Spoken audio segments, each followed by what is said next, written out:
Hello students, let us continue with our yesterday's topic. कल हमारा topic चल रहा था electric field due to uniformly charge spherical shell. उसमें हम लोगों ने 3 पार्ट्स लिए थे। एक तो पॉइंट P जो है वो इसके बाहर है, तब हमारे पास में था E is equal to 1/4 pi epsilon 0 Q upon small r square. मैं इसी को कंटिन्यू करूंगी, इसलिए प्लीज बोर्ड ध्यान से। E इज इक्वल टू दूसरा वाला था 1/4 pi epsilon 0 Q upon capital R square, और थर्ड वाला पार्ट हमने लिया था E इज इक्वल टू 0, क्योंकि स्फेरिकल शेल के अंदर चार्ज जो है वो 0 हो जाता है, तो हमारे पास electric field also equal to 0। इसी चीज अगर हमें क्वेश्चन में ये ना दे रखा हो कि electric field due to uniformly charge uniform spherical shell, इसकी जगह एक वर्ड और एड ऑन कर दिया जाए कि due to surface charge density, तो फिर क्या होगा? तब हमारे पास सिर्फ एक चेंज होगा कि sigma is equal to Q upon A, यानी Q is equal to sigma A. और ए क्या है? एरिया। एरिया किस चीज का? हमारे स्फेरिकल शेल का, और इस शेल का रेडियस होता है कैपिटल। यहाँ पर ये ध्यान रखना कि ये कंफ्यूजन नहीं कर देना कि हम गॉसियन सरफेस का रेडियस ले लें। गॉसियन सरफेस तो हम लोगों ने एज्यूम कर रखा है हमारे आंसर के लिए। हमारा जो स्फीयर है उसका रेडियस है कैपिटल आर, तो यहाँ पर हमारे पास रहेगा Q is equal to sigma A, that is sigma 4 pi capital R square. ये Q की वैल्यू है। इस Q की वैल्यू को हम लोग यहाँ पर जब रखेंगे तो 1/4 पाई एप्सिलॉन 0 Q की जगह sigma 4 pi capital R square upon small R square. 4 pi cut, answer हमारे पास बचा sigma upon epsilon 0 capital R square upon small R square. ठीक, अब आप लोग इसे यहाँ पर हेडिंग क्या देंगे? Electric field of uniform spherical shell due to surface charge density. और अगर आपको हेडिंग नहीं देना है तो सिर्फ इतना लिखिए कि if surface charge density is given then above 3 cases are changed as, और फिर आप लोग 1 2 3 पॉइंट डालकर अपना ये पार्ट लिख सकते हैं, है कि अगर हमने सरफेस चार्ज डेंसिटी दे रखी है then above electric field changes as. तो ये आपका फर्स्ट वाला पार्ट था। सेकेंड वाले में हमने बोला था E is equal to 1/4 pi epsilon 0 Q upon capital R square. तो 1/4 पाई एप्सिलॉन 0 Q की जगह sigma 4 pi capital R square upon हमारे पास में R square. R square cut, 4 pi भी कट, कितना बचा? तो E सेकेंड केस के लिए हमारे पास बचता है सिग्मा अपॉन एप्सिलॉन 0। ऐसा फॉर्मूला हम लोगों ने और कहीं भी देखा था। कहाँ पर देखा था? फाइनाइट शीट के लिए E इज इक्वल टू 0, तो इसमें तो हमने कुछ केस रखी नहीं है। ये वाला हमारा एल केस रहेगा, थर्ड वाले पार्ट का आंसर 0। खाली चेंज क्या किया? Q की जगह हम लोगों ने सरफेस चार्ज डेंसिटी लिखा sigma 4 pi capital R square. ध्यान रखिएगा कि जो अंदर वाले का आप लोग रेडियस चूज कर रहे हैं, चाहे कैपिटल चाहे स्मॉल, जो भी आप लोग लिख रहे हैं वही वाला यहाँ पर लिखिएगा, अदरवाइज आपका आंसर चेंज हो जाएगा। ठीक, नेक्स्ट अब हम लोग लेंगे electric field due to solid sphere of charge.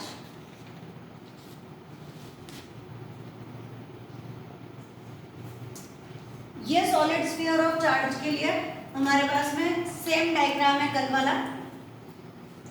ये सेम जो कल हम लोगों ने ड्रॉ किया था वो का वही रहेगा कि यहाँ पर कैपिटल R रहेगा, ये small r, point P, small area ds, electric field normally बाहर की तरफ जा रही है, ये गॉसियन सरफेस। यहाँ पर लिख दीजिए सॉलिड स्फेरिकल शेल। सॉलिड लिखने से क्या एड ऑन हो गया? सॉलिड लिखने से हमें पता चलेगा कि अब हम लोगों के पास में वॉल्यूम वर्ड आ जाएगा, 3 डायमेंशनल स्ट्रक्चर हो जाता है। तो अब हम लोग जो फाइंड करेंगे वो वॉल्यूम से रिलेटेड पार्ट जाएगा। सबसे पहला जो आप लोगों ने पढ़ा था वो इलेक्ट्रिक फील्ड था ड्यू टू लीनियर चार्ज, जब हमने एक सिलिंड्रिकल शेप ड्रॉ किया था। सेकेंड हम लोगों ने स्फीयर लिया, तो उसमें हमने सिग्मा यूज किया। अब ये सॉलिड स्फेरिकल वाला कर रहे हैं, तो पहले हम लोग कल जैसे 3 केस लेंगे, उसके बाद में वॉल्यूम चार्ज डेंसिटी को ऐड करेंगे। सेम बिल्कुल कल जैसा ही डेरिवेशन हमें स्टार्ट करना है। पहला डेरिवेशन के लिए हमारा जाएगा when point P lies outside the solid spherical shell. Same when point P lies outside the solid spherical shell, बाहर की तरफ है। कल जैसा डेरिवेशन वापस d five is equal to E dot D S, D five is equal to E D S cos theta. फिर हमें लिखना है electric field is normal, theta is equal to 0 degree, D five is equal to E D S. फिर लिखना है total flux. इतना आप लोगों को याद हो जाना चाहिए, ये आप लोग डेली डेली ये पार्ट लिख ही रहे। Total flux integration D phi, यहाँ पे E surface integral of D S, D phi हो जाएगा 5 ई, एरिया इसका रहेगा 4 पाई।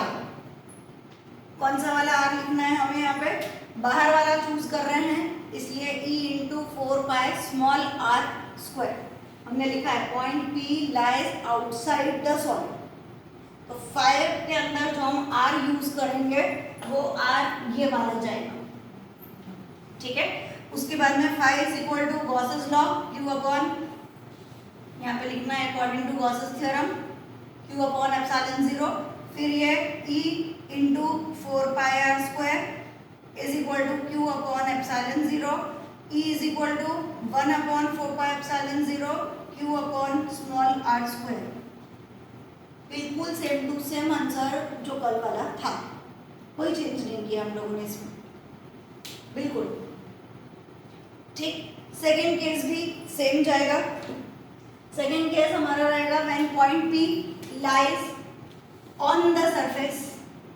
ये पॉइंट P जो है वो यहाँ पर है, सरफेस पर अगर आ जाए इस जगह पे, तो हम लोगों को क्या करना है, हम उसकी बात कर रहे हैं। When point P lies at the surface,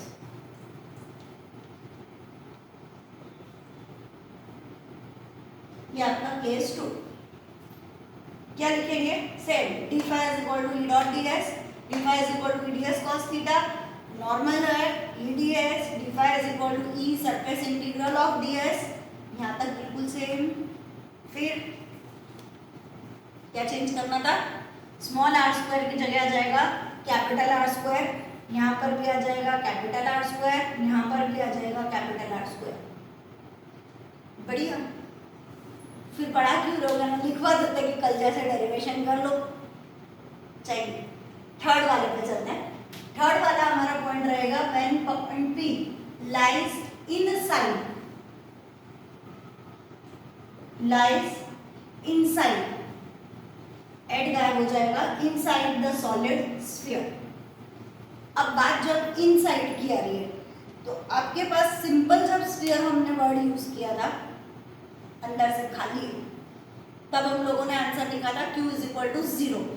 but ये कौन सा स्फीयर है, सॉलिड स्फीयर है, मतलब इसके अंदर भी चार्ज जो है वो यूनिफॉर्मली डिस्ट्रीब्यूटेड रहने वाला। तो केस 3 कल वाले से अलग हो जाएगा, सिर्फ इसी पे आप लोगों को ध्यान देना है। यहाँ पर हम लोग स्टार्ट करेंगे, ये चाहे आप तो वापस से पूरा का पूरा लिख लीजिए, कोई मनाही नहीं है, यहाँ तक चलने दीजिए, यहाँ तक आपका सेम आने दीजिए। 4 पाई जो है, चलिए वापस ले लेते हैं पूरा।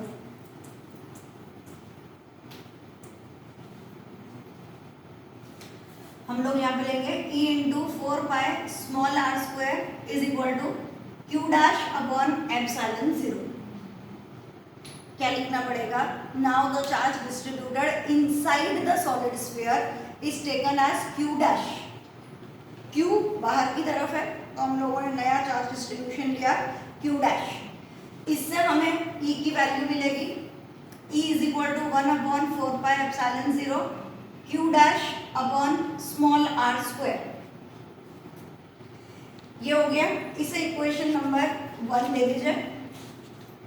दूसरी बात, हमें यहाँ पे उल्टा लेना है।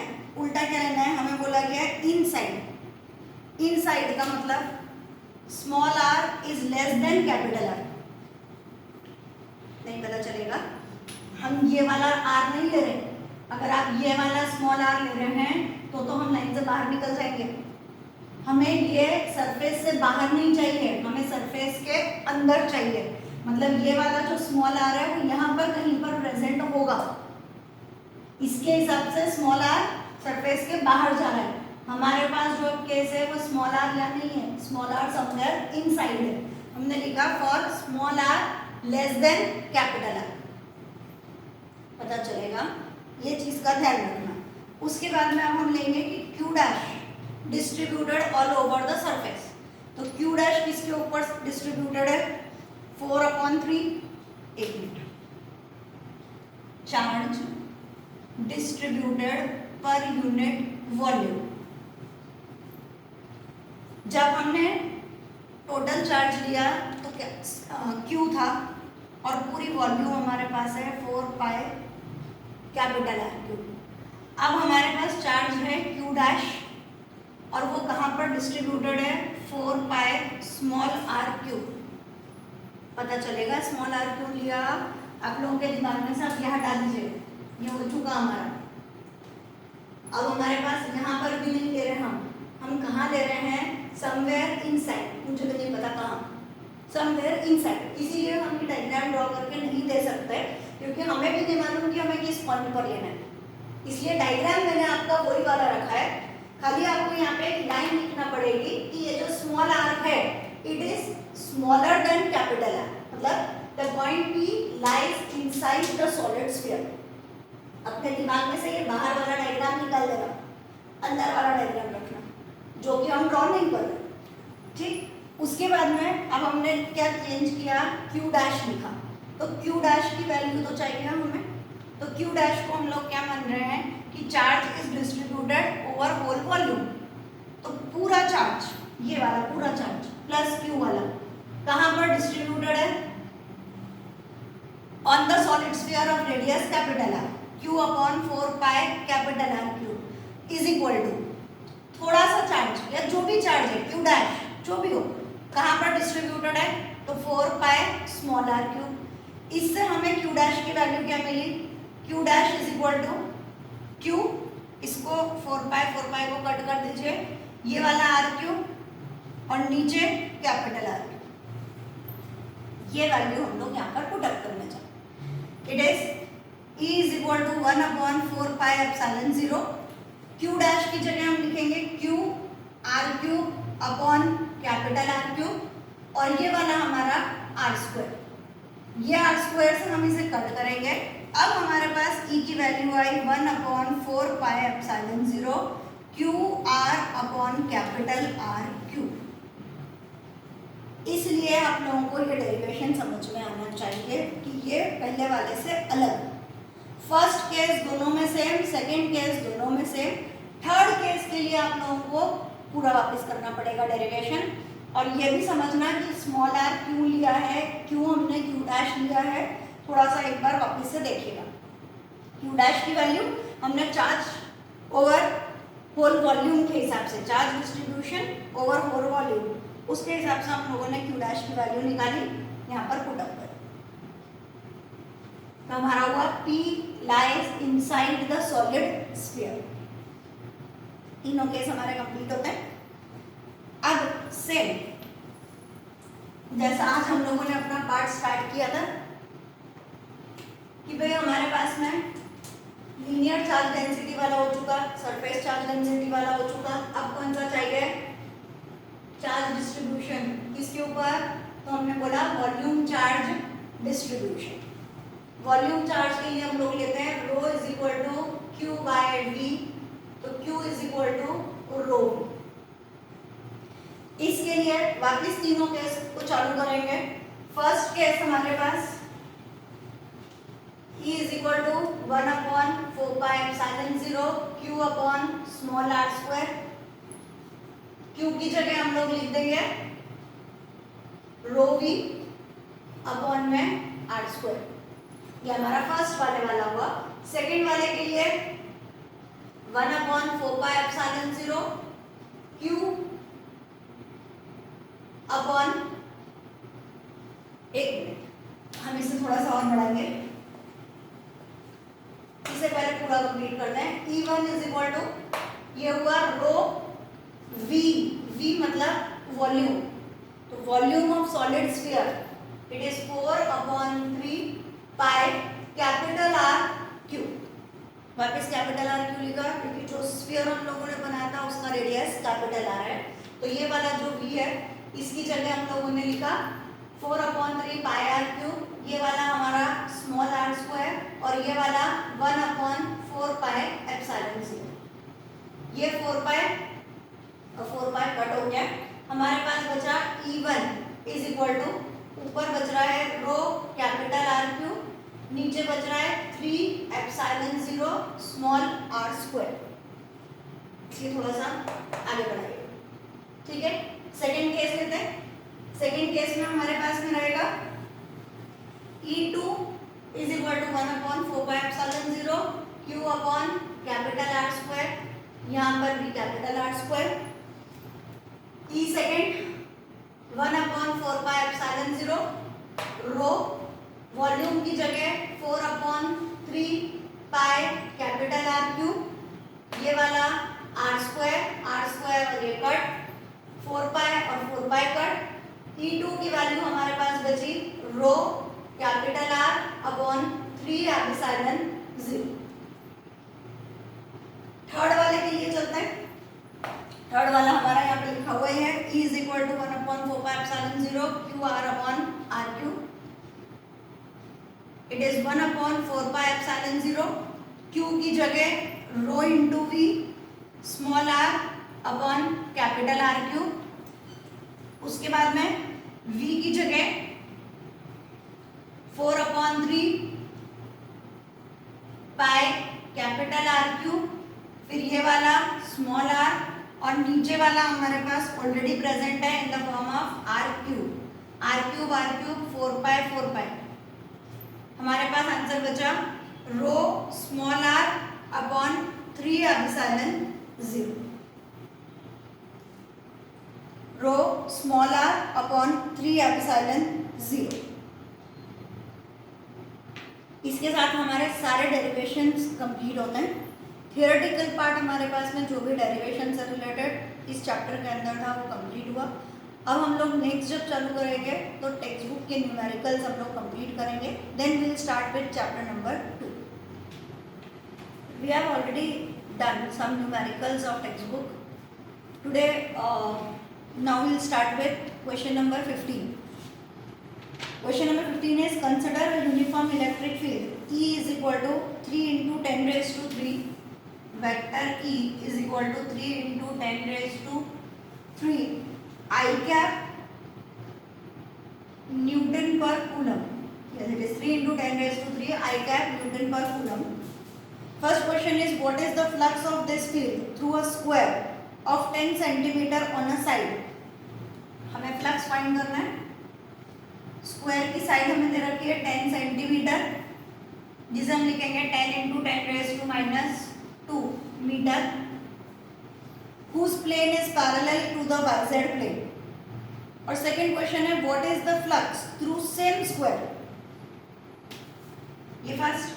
Second what is the flux through the same square if normal to its plane makes an angle of 60 degree with the x-axis, when it makes an angle of 60 degree with x-axis.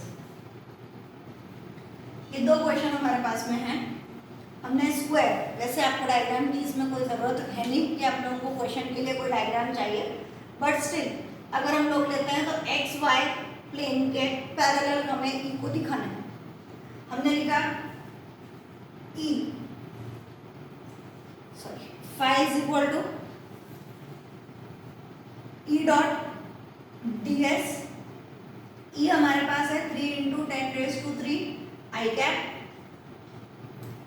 Dot ds जब हम हटाएंगे तो definitely it is E ds cos theta, theta की value 0 degree, क्योंकि normal word हमें दे रखा है, parallel word है, तो हम लोग बाय डिफॉल्ट cos 0 की वैल्यू 1 लेंगे।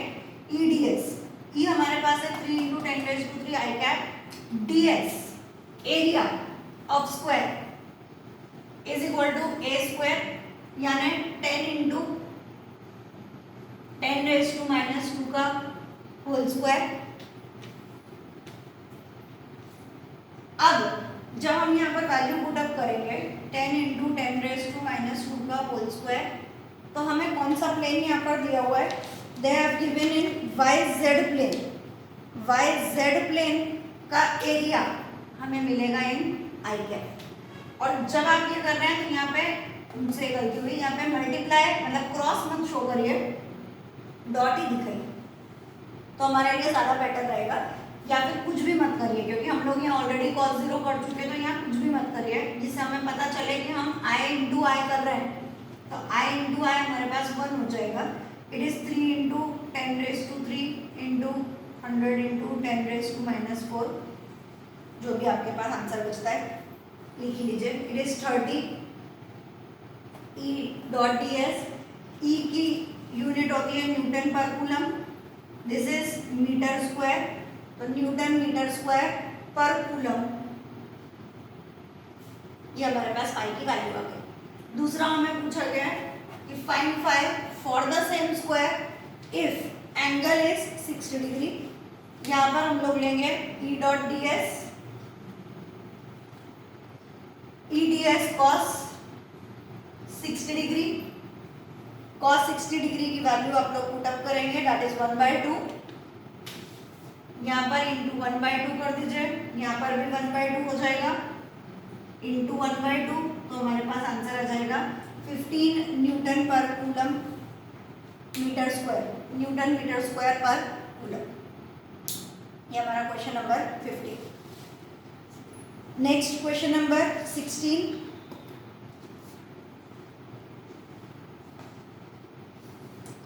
क्वेश्चन नंबर 16 में हमें दे रखा है देयर इज, अच्छा यही वाले क्वेश्चन के लिए हमें आगे की तरफ बढ़ना है। सेम क्वेश्चन हमारे पास में रहेगा। इस क्वेश्चन के लिए what is the net flux of uniform electric field of above question through a cube, word दिया हुआ है cube, of side 20 centimetre, of side 20 centimetre, oriented so that its faces are parallel to the coordinate planes। E की value हमारे पास यही है। Total flux हमें find करके देना है। A की वैल्यू हमें यहाँ पे दे रखी है 20 सेंटीमीटर, क्यूब है। क्यूब के लिए हमें एक एक फेस के लिए आंसर निकालना है। जब हम एक एक फेस के लिए आंसर निकालेंगे तो एरिया एक एक करके हमें एरिया फाइंड करना पड़ेगा। एक बार के लिए एरिया तो पहले आपको लेना पड़ेगा केस 1। ये मैं आपको सिस्टमैटिक बता रही हूँ, आखिरी में जाके मैं आपको एक खाली स्टेटमेंट बता दूंगी, उस स्टेटमेंट से भी आपका आंसर आ सकता है। ये पूरा मेथड है। इसके बाद आप खाली एक स्टेटमेंट भी लिखेंगे, आपका काम माना जाएगा, आपको पूरा सॉल्व करने की जरूरत नहीं। हम लोग पहला ले रहे हैं case 1, for face parallel to, for face parallel to XY axis. भाई क्यूब है हमारे पास, तो क्यूब के हम लोग 3 पार्ट्स लेंगे, XY, YZ और ZX। तो पहले हम लोग ले रहे हैं फॉर XY, X और Y के लिए एरिया 20 इंटू 20 इंटू 10⁻⁻4 सेंटीमीटर है, मीटर में कन्वर्ट करने के लिए इट इज 400 इंटू 10⁻⁻4 और 4 इंटू 10⁻⁻2 मीटर स्क्वायर। E की वैल्यू है एरिया। पूरे क्यूब का फाइंड नहीं करेंगे, पूरे क्यूब को हमने 3 पार्ट्स में डिवाइड किया। एक रहेगा हमारा XY एक्सिस, दूसरा रहेगा YZ और तीसरा रहेगा ZX। टोटल पहले हम लोग एक साइड से मान रहे हैं कि फ्लक्स अंदर एंटर हो रहा है, दूसरी साइड से हम मानेंगे यहाँ से बाहर निकल रहा है। याद आया ऐसा कुछ? शीट से रिलेटेड कुछ समझाया था कि एक शीट बीच वाला पार्ट पॉजिटिव नेगेटिव ऐसा दिमाग में लेकर आइए, क्योंकि अपने दिमाग में क्यूब आ गया, बोले अरे आपने क्यूब तो पढ़ाया ही नहीं। क्यूब नहीं, क्यूब के साइड्स पर आइए। जब आपके दिमाग में साइड आएगी तो उसे शीट के साथ में आप इमेजिन करना भी चालू करें, ठीक है। तो आपको पता चलेगा एक साइड से अंदर आ रहा है, एक साइड से बाहर जा रहा है, एक साइड को पॉजिटिव लेना है, एक साइड को नेगेटिव लेना है, डायरेक्ट भी आंसर आ जाता है। पर अभी मैं आपको बिल्कुल सिस्टमैटिक बता रही हूँ पहले कि for face parallel to X Y axis phi is equal to E dot D S, E की जगह 3 into 10⁻³ I cap, D S की जगह 4 इंटू 10⁻⁻²। अगेन मैंने आपको बोला कुछ भी मत लिखिए यहाँ पे, यहाँ से आई कैप बाहर रख दो। और जब x और y की बात कर रहे हो तो x इंटू वाई z के टर्म्स में आंसर आएगा, यानी कि k कैप, और i और k का आंसर कितना हो जाएगा, फाई इज इक्वल टू 0। ऐसे ही दूसरी बार लोगे तो केस 2 किसके लिए, for face parallel to y और z, y और z के लिए लिया phi is equal to 3 into 10⁻⁻3, यहाँ पर आया आई कैप, यहाँ पे 4 इंटू 10⁻⁻², y और z का आंसर x के टर्म में आएगा, x मतलब आई कैप, i और i डेफिनेटली हमें लेना है, 4 3 12, 3 - 2 1, अपने पास बचा 120, 5 की वैल्यू आ गई 120 न्यूटन मीटर स्क्वायर पर कूलम। थर्ड हम लेंगे केस 3, किसके लिए, एक्स वाई हो गया, वाई जेड हो गया। अब हम लेंगे for Z x, Z x के लिए फिर वापस ये क्या है, फाई इज इक्वल टू ई, यहां पर आएगा 4 इंटू 10⁻⁻², z और x का आंसर y के टर्म्स में दैट इज j कैप, कितना आंसर आया, फाई इज इक्वल टू 0। मतलब अगर हम एक्स वाई एक्सिस में लें तो भी आंसर 0 है, जेड एक्स में लें तो भी आंसर 0 है, सिर्फ किस प्लेन में आंसर आएगा, वाई जेड प्लेन में हमारे पास में आंसर आ रहा है। वो वाई जेड प्लेन में ये अंदर एंटर हुआ तो पॉजिटिव, बाहर निकला नेगेटिव, तो हमारे पास 120, फिर टोटल फ्लक्स कितना लोगे, total flux is equal to, इसे नंबर दीजिए φ1, इसे नंबर दीजिए φ2, इसे नंबर दीजिए φ3, उसके साथ यहाँ पे लिखिए φ1 plus φ2 plus φ3 for entry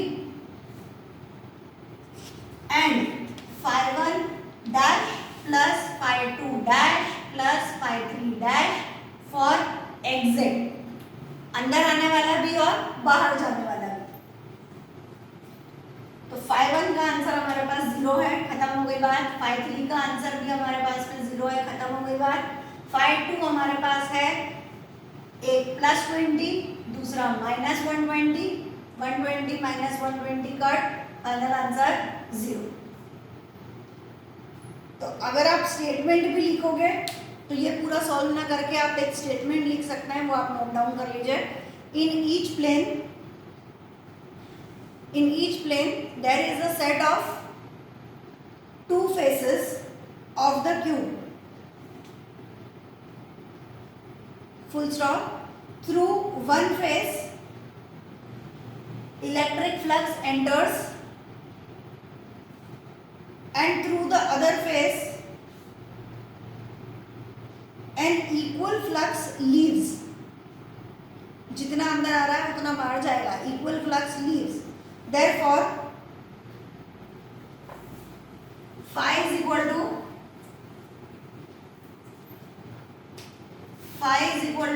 bracket में φ1 minus φ1 plus φ2 minus φ2 plus φ3 minus φ3, so total flux phi is equal to 0।